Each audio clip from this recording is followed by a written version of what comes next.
Are you trying to navigate this market with certificates of occupancy and you're not quite sure what you should do or how you should handle it? This is a video to give you all the different options, sellers and buyers alike. Stay tuned.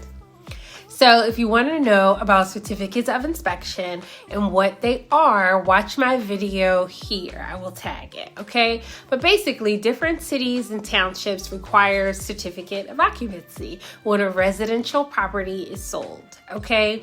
A few of the larger townships require the CO. Those are Allentown, Bethlehem, Easton, and Whitehall, to be specific, right? And they are each different and specific to their respective area. They can't make it easy for us, right?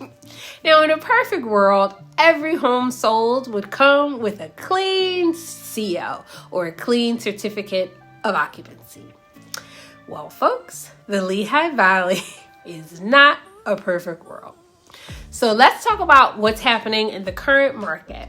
Buyers and sellers both need to understand the pros and cons on how to navigate the market.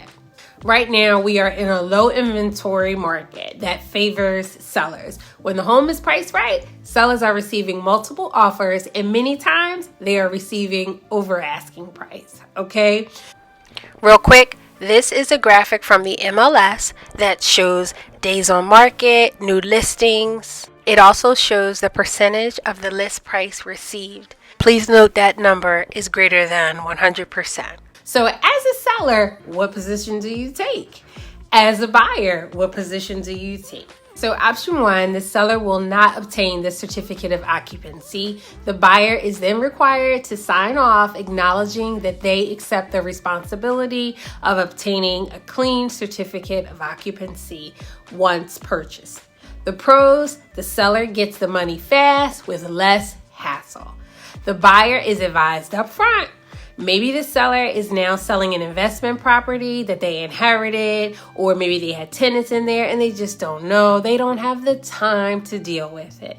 Okay? Those, are some options for different sellers. The cons is not every buyer is attracted to this risk.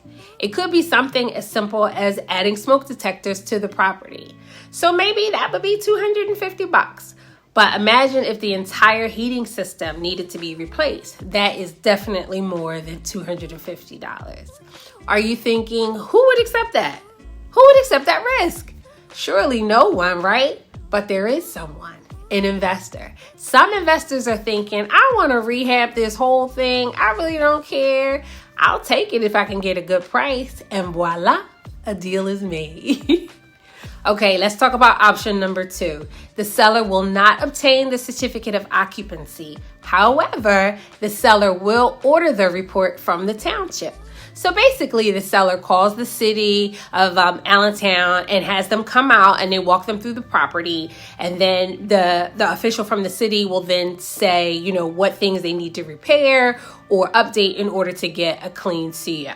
That is, something that sellers are doing. Okay, this demonstrates to buyers, here is everything the township found. No surprises. Okay, the pros, there is some transparency on what repairs are necessary to obtain a clean certificate of occupancy.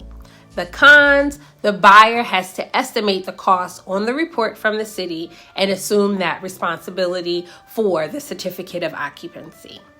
But then the buyer is going in kind of having an idea of what the cost could be. It's just not exact. Okay, so that's an option if you are a buyer who's willing to take on a little bit more risk. Okay, now there's option number three. The seller will obtain the certificate of occupancy. Basically, they've taken care of everything. They reached out to the city and said, show me what's wrong with this house. And then they went in and they took care of everything. So they have a clean CO that they can provide to the buyer. Okay, so let's talk about the pros and cons of this one. Pros, the seller is selling the home with a clean bill of health. They want top dollar. The buyer does not have to file with the city until they sell the property or something changes in the township city policy. Okay? Now the cons. The seller has to complete the recommended updates from the city. The buyer, really none. It's a win-win for the buyer. So each person and their preferences are going to be different. You have to think about which perspective fits your situation. Are you an investor who has 100 vendors in your contacts to solve residential problems?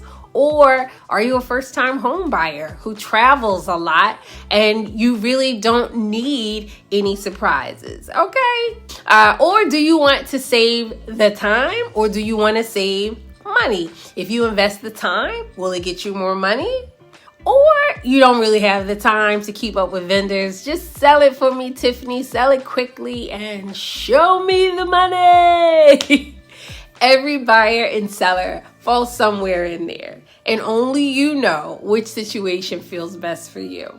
My name is Tiffany Nelson. I am a homeowner just like many of you, but I'm also a realtor. If you or someone you know needs a realtor, I would love to hear from you.